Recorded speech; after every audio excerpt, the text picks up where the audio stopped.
auction. What else was on here? Oh, the auction.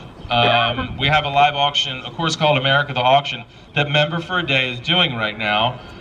It'll be live for another week, and the idea behind it was to give everyone a chance to play some of the courses that I go to in the book. There are a lot of courses on that list that are not the most accessible, but you can bid and take a shot and get your chance to play. We have an exciting addition to that auction that I'm pretty excited to announce. That's a lot of excitement, but to announce here, this morning I got a phone call. In my group, Joel Murray was also one of our VIPs, so Joel, thank you. Joel, where are you? There he is in the back.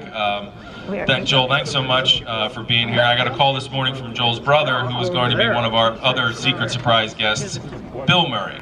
Last minute, he wasn't able to make it, but he told me what he'd like to do for Member for a Day and the Jaywood Platte is to auction off a round of golf with myself and Bill Murray at Sleepy Hollow for 2 people. So that's going to go up on the site very soon, and incredibly thankful for that. So look for that, and it's going to be, hopefully we can really raise some money and do a lot of good with that. So that's coming. It's on memberforaday.com, easy to find, and you have another week to do that bidding.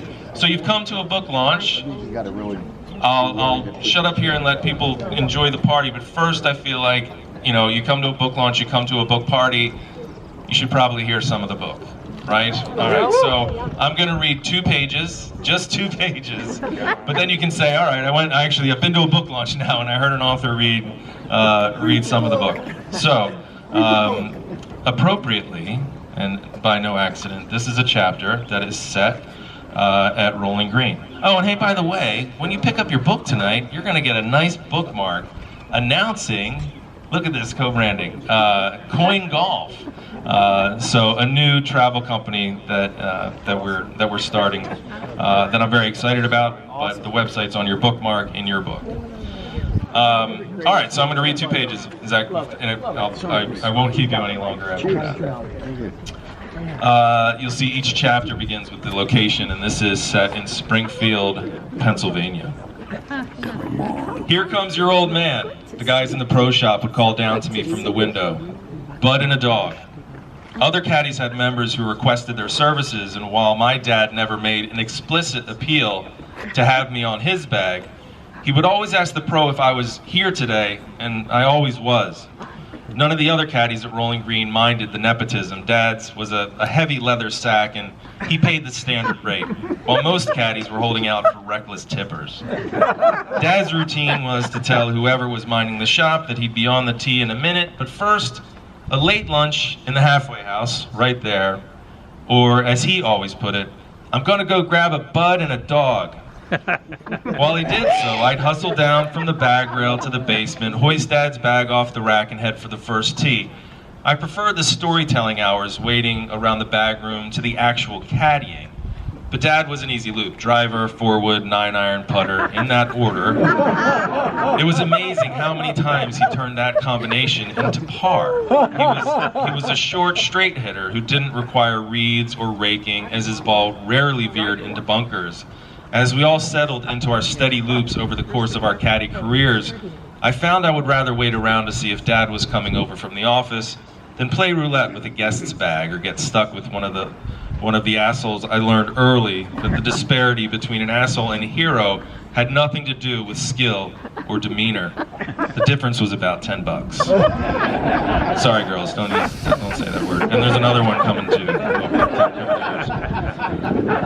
I know Dad was pleased that I took to caddying and that the caddies took to me, a member's kid.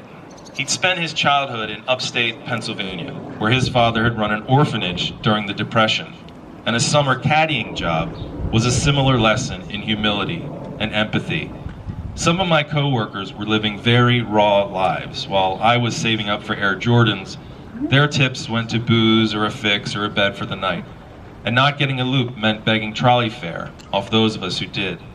Dad appreciated that his country club kid was learning that the world was not, in fact, a country club. And carrying bags taught me plenty more than how the greens tilted. Carrying his bag taught me who my dad was, and years later, how much of that was in me. We weren't club tossers, but we both played a little angry, two golfers who hated giving away a hole.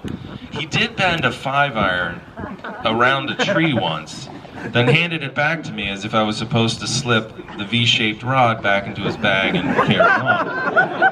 I carried his bag in club tournament triumphs and listened to him replay every shot for my mom that evening. Like me, his mood was dictated by his ball striking. Good golf cast a clear light on the world. Bad golf made everything a little cloudier.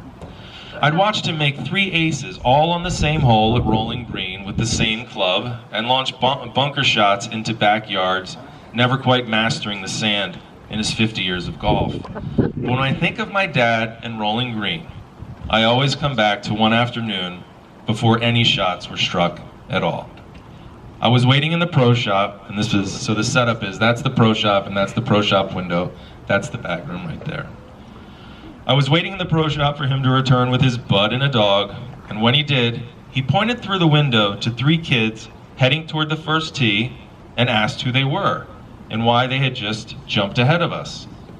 The pro explained that they had come over from the U.S. Junior at Aronimink and were playing at the request of a Rolling Green member named Stanley. Stanley fancied himself as something of a golf mover and shaker, floating around the club with an air of tiresome self-importance. Stanley, are you here? All right, good, I'll keep reading. Is Stan playing with them? Dad asked, the ire in his voice suggesting he already knew the answer. The pro told him he wasn't. I could tell that no one was a fan of this break from protocol. You didn't just show up with unaccompanied strangers and tell the pro to go let them play. So were they his guests or not? The pro shook his head. Mr. Coyne, I can only ask the members to follow the rules. It's your club. That was all Dad needed to hear. He turned for the door and pushed it open, and I watched through the window as he marched over to the carts where Stanley was laughing with another member. I could hear his voice through the glass. Excuse me, Stan, I'd like to have a word with you. He pulled Stanley aside into a corner, but not out of view. Dad's face was stern. He looked like he did the time I sprayed Mom with a garden hose through the kitchen window.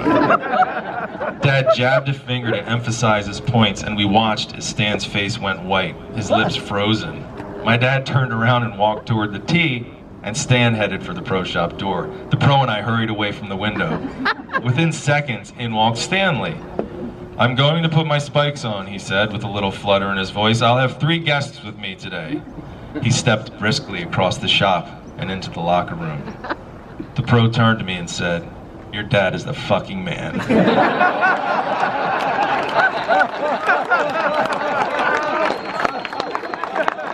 And he certainly is. Thanks everyone so much for being here. Have a great night. Shop, hit some shots close to the pin. Thanks again.